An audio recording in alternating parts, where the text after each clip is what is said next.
Et on va tenter d'analyser ce qui s'est passé avec vous, Amadou Ba. Bonsoir.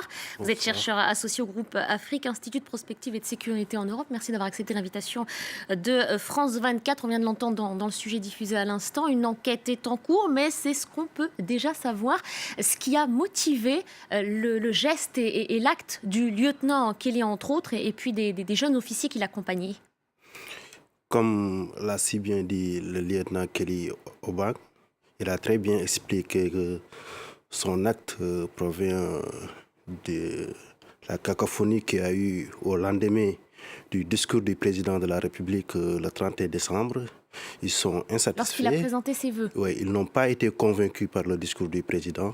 Et là, ils veulent prendre en main leur destinée. Et là qu'il a fait appel aux forces vives de la nation, à savoir la société civile, la jeunesse, les personnalités politiques et apolitiques et la société civile pour qu'ils prennent l'assaut des édifices nationaux et prennent aussi les rues, l'aéroport, les routes, les transports pour organiser ce coup d'État. Mais ce que nous avons constaté, c'est l'inexpérience de ce commando. Parce qu'un coup d'État ne s'organise pas avec 5 personnes, 5 éléments. C'est insuffisant. Un Donc coup c'était d'État totalement improvisé, pas préparé, pas prémédité. très mal préparé. Il y a une impréparation totale. Un coup d'État se prépare avec des moyens logistiques, des moyens financiers, et derrière tout ça, il y a une stratégie militaire. Donc, mais ce qu'on peut retenir est qu'il y avait un message politique qu'il a lancé.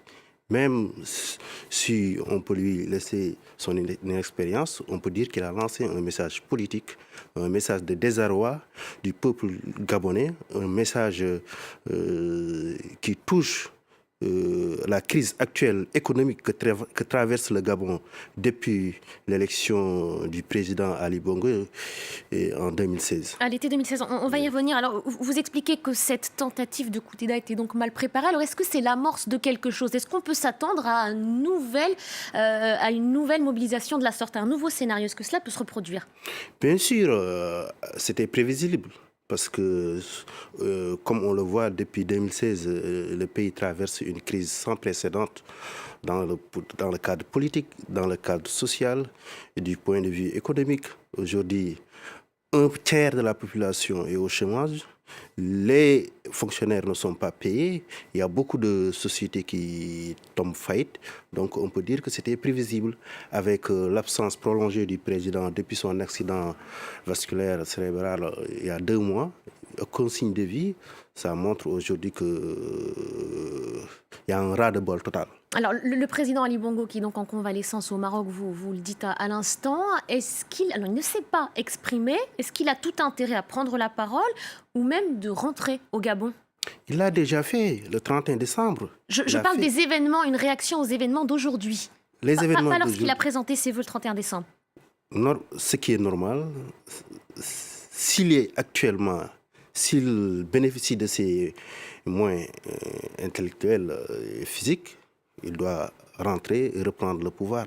Au cas où il ne peut pas reprendre ses moyens intellectuels et physiques pour pouvoir gérer les lourdes tâches administratives, on doit se référer à la Constitution.